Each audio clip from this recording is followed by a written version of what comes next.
Nëse njerëzit ju kanë lënduar, gjëja e parë që Perëndia kërkon të bëni është që ju t'i falni ata. Dhe pjesa që është vërtet e dhimbshme, t'i bekoni ata.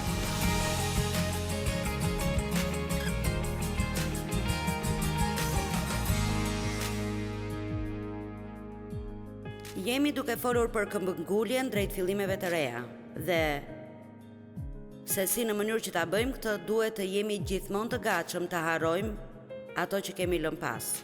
Sa nga ju kanë patur diçka në jetën e tyre në të cilën kanë dhënë më të mirën dhe ajo nuk ka funksionuar. Në rregull. Mirë, ju duhet të jeni të kujdesshëm që të mos ngecni tek ato që nuk kanë funksionuar dhe t'i lejoni ato t'ju bëjnë të mendoni se jeni një dështak dhe se çdo gjë përfundoi, sepse dua t'ju them se Perëndia nuk është kurrë pa një plan. Ju mund të mos e dini se cili është plani, por Perëndia e di se cili është plani. Tani, në librin e Samuelit, kemi Samuelin 1 dhe 2, ne lexojmë për mbretin Saul. Tani së pari, Perëndia nuk donte që njerëzit të kishin mbret. Ai donte të ishte mbreti i tyre. Njerëzit këmbëngulën të kishin një mbret. Kështu, ai vajosi një njeri me emrin Saul për të bërë mbret. Dhe Bibla thot se kur fryma erdhi mbi Saulin, ai u bë një njeri tjetër. Dhe kjo është ajo që ndodh kur fryma e shenjtë vjen mbi ju. Personi që keni qenë më parë nuk është më, sepse ai do t'ju kthejë ju në një instrument të ri, të mpret e të pastruar. A e kuptoni, a arrini ta kuptoni se ne kemi ndryshues bote që janë në këtë sallë sot? Po ju them, kur Perëndia ju kap ju, atëherë gjithçka ka mbaruar për djallin, sepse nëse do të qëndroni me Perëndin dhe bëni atë që ai ju thotë të bëni, po them, ju thjesht nuk e keni iden se çfarë mund të realizoni dhe se çfarë mund të bëni. Unë jam nga një vend që quhet Fenton, Missouri. Tani unë kam shumë diploma nderuese dhe gjëra që më janë dhënë dhe unë i vlerësoj shumë të gjitha ato. Por unë kam 12 vjet arsim. Dhe le të themi për hir të së vërtetës, unë nuk kam ndonjë zgjuarsi të veçantë, por e dua Perëndin dhe kam shumë sens praktik. Dhe unë nuk jam arsimuar të bëj këtë që bëj, kur nuk kam shkuar në kolegj biblik. Nuk ndihem sikur duhet të kem ndonjë titull nderi përpara emrit tim. Unë kam filluar me Joyce dhe ende jam Joyce. Unë isha një rëmuj dhe Perëndia më zuri mua. Dhe ai ndryshoi jetën time përmes fjalës së tij. Dhe ai më thirri të ndaj fjalën e tij me njerëzit. Dhe sot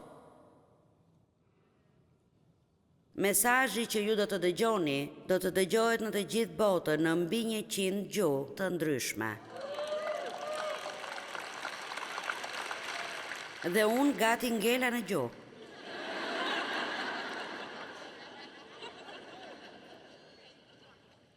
Nuk doja t'ja dija në ishte emër, apo për emër, apo një folje, apo çfarë ishte, thjesht doja të flisja.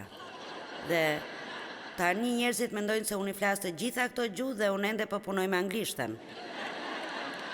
Ideja që po përpiqem t'ju përcjell është se të jem e sinqert, është Perëndia ai që ju bën të veçantë. Dhe nuk ka përse ju të keni një tufë gjërash të veçanta në mënyrë që Perëndia t'ju përdor ju. Gjithçka duhet të jeni e keni në dispozicion. Jam këtu Perëndi, më përdor mua, më dërgo mua, por nuk mund të ngeseni diku duke vajtuar për çdo gabim që ju keni bërë. S'mund të keni mentalitetin e viktimës. Prindrit e mi nuk më trajtuan mirë, unë nuk kam arsimin e duhur, nuk pata mundësi të shkoja në shkollë, unë nuk këtë, unë nuk atë, unë nuk diçka tjetër. Nuk ka rëndësi se çfarë nuk keni nëse keni Jezusin në jetën tuaj. E kuptoni këtë? Nëse keni Jezusin, nëse keni një marrëdhënie personale me Jezusin, ju keni gjithçka që ju nevojitet për të bërë diçka të madhe. Unë thash të madhe, diçka të madhe në jetën tuaj. Kështu, Perëndia vajosi Saulin për t'u bërë mbret. Dhe Sauli ishte pjesërisht i bindur, por nuk ishte plotësisht i bindur. Ai bëri shumicën e gjërave që i tha Perëndia, por edhe pak nga ato që donte vet. Dhe ai e bëri këtë vazhdimisht derisa Perëndia tha: "Nuk do të jesh më mbret." Ai e humbi mundësinë e tij për shkak të mosbindjes. Mirë, profetit Samuel ju desh të harxhonte shumë kohë me Saulin dhe ai e donte atë dhe jam e sigurt se u lut për të dhe punoi me të dhe kështu kur Sauli humbi mundësinë për të qenë mbret, Samueli ishte i pikëlluar, shumë i pikëlluar. E dini, kur ne kemi humbje në jetë, pikëllohemi për ato humbje. Dhe është e drejta bëjmë këtë, por ju duhet jeni të kujdesshëm të mos e lejoni frymën e pikëllimit të zotërojë jetën tuaj dhe të vazhdoj në gjithë jetën tuaj, sepse nëse e bëni, ajo do t'ju pengoj të harroni ato që lat pas dhe të rendni pas gjërave që keni përpara jush. Më kujtohet një histori që më tregoi një mike ime. Djali i saj u sëmur me kancer dhe ata bën çdo gjë dhe të gjithë u lutën. Ata bën të gjitha trajtimet, por ai e humbi betejën. Kështu natyrisht ajo ishte e pikëlluar dhe ajo tha se një ditë ishte në bodrumin e shtëpisë dhe ajo tha: "Unë mund të ndjeja se si fryma e pikëllimit duket sikur donte të më mbështillte të gjithën." Dhe tha: "Unë rëmbeva një nga rrobat dhe e hodha krave dhe thash, ky është manteli i lavdërimit dhe nuk do të jetoj në pikëllim." Ajo thjesht filloi të kërcente në bodrum me atë rrobë të hedhur mbi krahët e saj. E dini, duhet i bëni të ditur djallit se pavarësisht se çfarë ai ka qenë në gjendje të bëjë në të shkuarën dhe pavarësisht se çfarë ai ju ka marrë, ju do ta vendosni besimin tek Perëndia dhe ai do t'ju kthej përsëri, jo një herë, por 2 fishin e asaj që ju është marrë. Dhe kur ju keni patur kohë zie dhe kohë pikëllimi, është kaq bukur kur gëzimi vjen. Ne nuk do ta njihnim gëzimin, po të mos njihnim trishtimin. Një herë shkova me vajzën time për të bërë një masazh fytyre dhe kur u ktheva në shtëpi nuk e kisha unazën. Dhe telefonova qendrën, ata nuk e kishin parë dhe kështu mendova se duhet ta kisha lënë mbi banak, mbi lavaman dhe dikush e kishte marrë. Dhe kështu, po them vërtet, më dhembi shumë që e kisha humbur. Ajo kishte shumë kuptim për mua. Dhe kështu, ishte një periudhë pikëllimi për mua dhe unë thash, mirë Zot, është veç një gjë. Unë mund t'jetoj pa atë gjë. Kështu vazhdova punët e mia dhe kaluan 2 apo 3 muaj dhe vajza më telefonoi, vajza që kishte qenë me mua, dhe ajo më tha: "E di çfarë kam gjetur?" Dhe unë i thash: "Çfarë?" Ajo tha: "Kam gjetur unazën tënde në çantën time." Dhe unë po mendoja, si ka mundësi që ishte në çantën tënde? Mirë, pastaj e kuptuam se çanta që ajo kishte qenë e imja dikur dhe unë ja kisha dhënë asaj. Kështu kur kisha hequr unazën, thjesht kisha parë çantën, kujtova se ishte e imja dhe e futa në çantën e saj. Ajo shkoi në shtëpi dhe nuk e kishte përdorur çantën prej kohësh dhe pastaj kur e përdori, unë isha vërtet shumë e gëzuar që e gjeta unazën. Mirë, ja cili është thelbi. Kur nuk do ta kisha përjetuar atë gëzim, po të mos kisha patur humbje. Dhe dua t'ju them diçka, dua ta kuptoni dhe ta besoni. Disa nga ju kanë patur humbje të tmerrshme në jetë. Ata kanë duruar tragjedi, kanë duruar padrejtësi dhe u kanë ndodhur gjëra që nuk janë të drejta e nuk i meritojnë. Dhe ka qenë e vështirë, por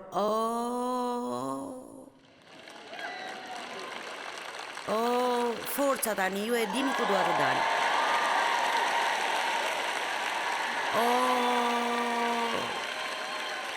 Po ju them diçka, nëse s'do të keni një qëndrim të hidhur dhe nuk do të keni mentalitetin e viktimës dhe do të ecni përpara e do ta doni Perëndinë, do t'i bindeni atij dhe do të vazhdoni të ndihmoni njerëzit, O, dhe shpërblimi juaj do të vi, dhe ju do të jeni shumë të gëzuar.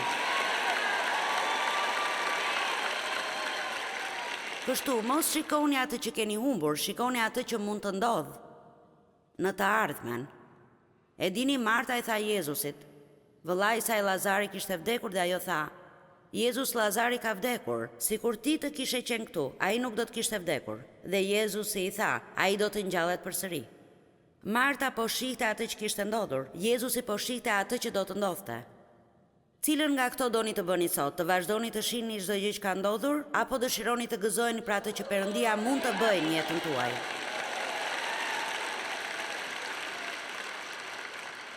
Por, dëgjojeni të gjithën deri në fund. Ju nuk mund të keni një qëndrim të keq. Dhe të keni gjithashtu edhe jetën që Perëndia dëshiron t'ju jap.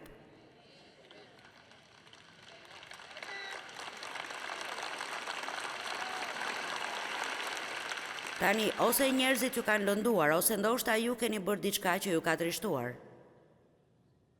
Nëse njerëzit ju kanë lënduar, gjëja e parë që Perëndia kërkon të bëni është që ju t'i falni ata. Dhe pjesa që është vërtet e dhimbshme, t'i bekoni ata.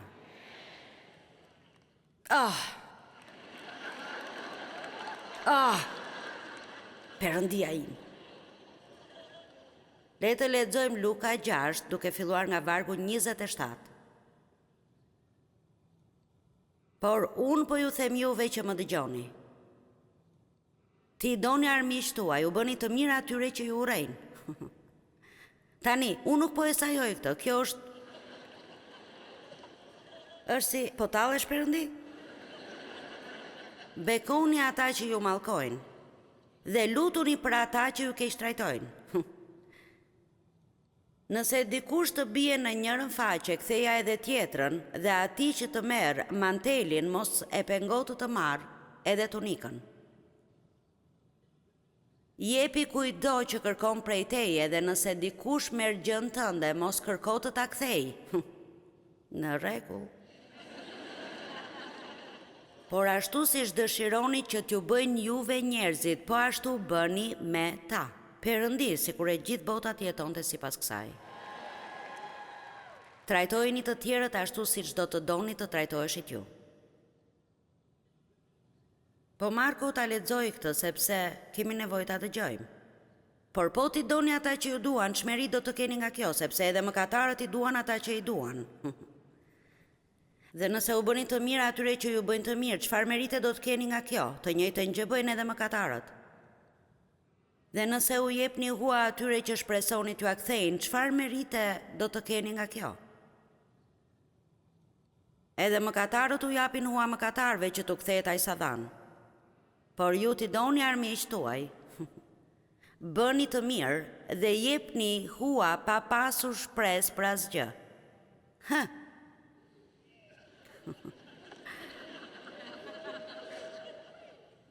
Ju e dini se çfarë bëjmë ne kur dikush që e kemi trajtuar mirë nuk na trajton mirë, pas gjithë atyre që unë kam bërë për ty. Por nëse po e lexoj mirë këtë, aty thuhet jo. Ju nuk bëni gjëra për njerëzit duke pritur që ata të bëjnë diçka në këmbim për ju. Ju e bëni për Perëndin dhe pastaj prisni që shpërblimi të vijë nga Perëndia. Ju mund të mos shpërbleheni nga personi me të cilin ishit të mirë. Mund të ketë edhe disa njerëz që përfitojnë nga ju dhe ju lëndojnë, por nëse ju mbani qëndrim të mirë dhe bëni atë që Perëndia ju kërkon të bëni, nuk ka djallë në ferë që mund t'i pengoj bekimet tuaja. Amen? Jeni dakord me mua? Ju atje lartë? Ju atje lartë që jeni atje në fund të sallës, jeni dakord? Bëni pak zhurmë. Por Joyce, është shumë e vështirë.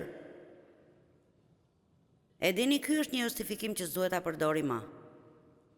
E dini pse? Sepse jemi vajosur për të vështirat. Nuk na nevojitet fryma e shenjtë për gjërat e lehta. por ne mund të bëjmë gjithçka që Perëndia dëshiron të bëjmë.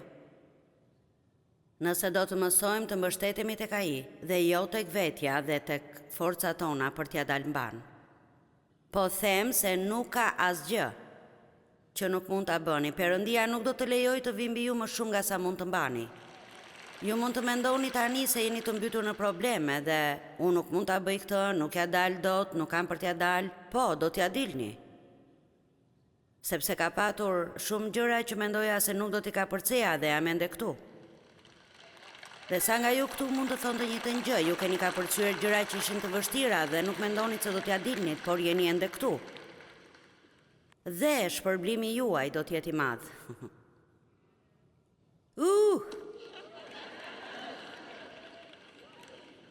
Gjithë këto gjëra që kam lexuar, ai thot nëse i bëni këto, shpërblimi juaj. Forca, disa nga ju tani janë në periudhën e mbjelljes në jetën e tyre. Disa janë atë të korjes, por nuk kanë ardhur tek të korrat pa gërmuar më parë dhe pa mbjell fara dhe pa pritur e pa kaluar në përkohë të vështira. Ndoshta kanë pasur të mbjella që janë prishur, por kanë vazhduar të mbjellin e të mbjellin e të mbjellin. Tani ata janë në stinën e shpërblimit. Dhe ata që janë duke mbjell dhe jeta e tyre është e vështirë, thjesht të vazhdojnë të bëjnë atë që është e drejtë. Sauli do të kishte mbetur mbret nëse do të vazhdonte të bënte atë që Perëndia i kërkoi të bënte. Por jo, ai duhet të kishte edhe pak nga vullneti i tij diku. E po unë bëra pothuajse çdo gjë që më the të bëja.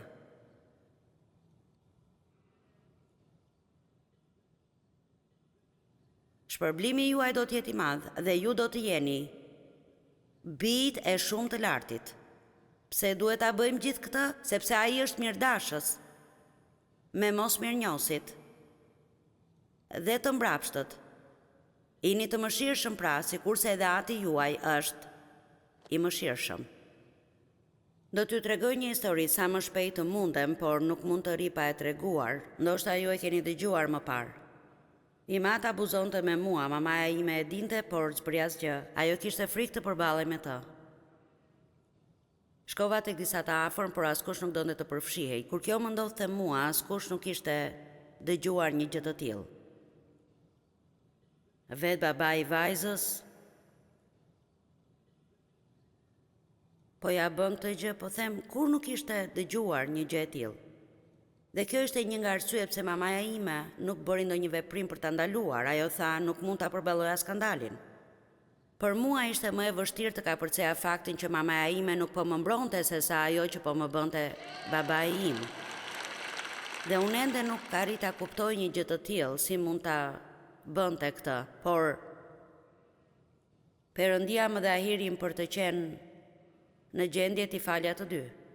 Dhe një gjë që më ndihmoi shumë ishte kur ai më tha njerëzit e lënduar lëndojnë të tjerët. Kështu, as babai im nuk ishte rritur mirë dhe kishte pasur incest në familjen e tyre, e kështu me radhë me radhë. E dini, kur u largova prej tyre, unë doja të qëndroja sa më larg dhe t'i shija ata vetëm kur duhet t'i shija. Tani, zyrtarisht i fala ata. E kuptoni këtë si një e krishterë, unë i fala ata.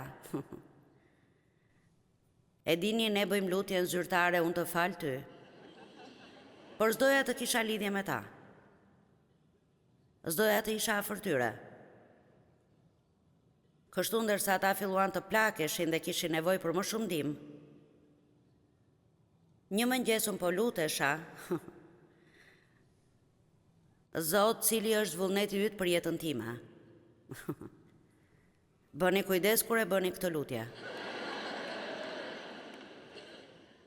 Dhe Perëndia filloi të vinte në zemrën time se ai donte që unë të merrja prindrit e mi nga vendi ku jetonin, në St. Louis ku unë jetoja, t'u blija një shtëpi, nga që ata nuk kishin para,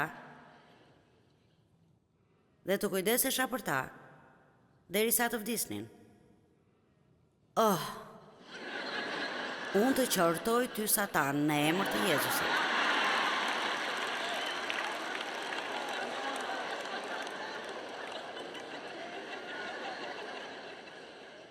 Disa nga ju po përpiqen të qortojnë djallin, por nuk është djalli. Fakti që është e vështirë s'do të thotë se është djalli. Gjithsesi, histori e gjatë që t'i bie shkurt. E tregoj shpesh këtë, por është thjesht një shembull i mirë, dhe unë nuk e di se si, por Perëndia më dha hirin të bëja atë që ai më kërkoi, dhe çështja është, po ju them, ndërsa mendoj për fuqinë kundër djallit dhe për fuqinë me Perëndin. Unë mendoj se kjo është gjëja më e madhe që Perëndia më ka dhënë aftësinë të bëj. Kur ju mund të gjeni hirin e Perëndis për të dashur dikë që ju ka bërë këtë gjë, për të shpenzuar parat për të, për të kujdesur për të, dhe për ta bërë këtë për një periudhë të gjatë kohe, këtu duhet shumë nga Perëndia. Por nëse ju bëni atë që Perëndia ju thotë të bëni, shpërblimi juaj do të jetë jashtëzakonisht i madh. Forca, po përpiqem të nxis disa njerëz që ta bëjnë këtë sot.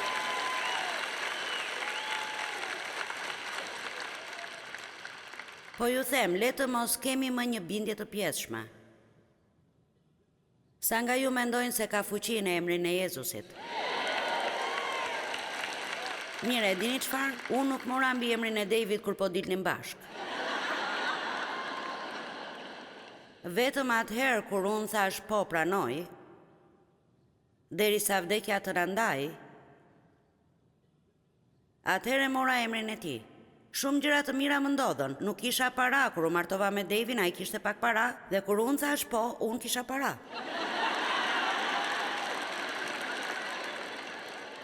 Nuk kisha makinë, Devi kishte makinë, dhe sa po unë thash po, kisha makinë. Por nuk i mora kur dilnim në takime. Forca, nëse thjesht po dilni me Jezusin.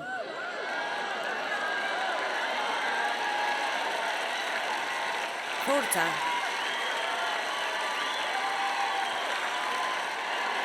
Jo, duhet të firmosni edhe letrat. Po pranoj, dhe madje nuk e di se çfarë vjen me pon, por Perëndi përgjigja është po. Pse? Sepse unë të besoj aq shumë sa të di se çfarëdo që ti dëshiron që unë të bëj, në më pëlqen apo jo, pavarësisht sa e vështirë është, do të jetë gjëja më e mirë për mua.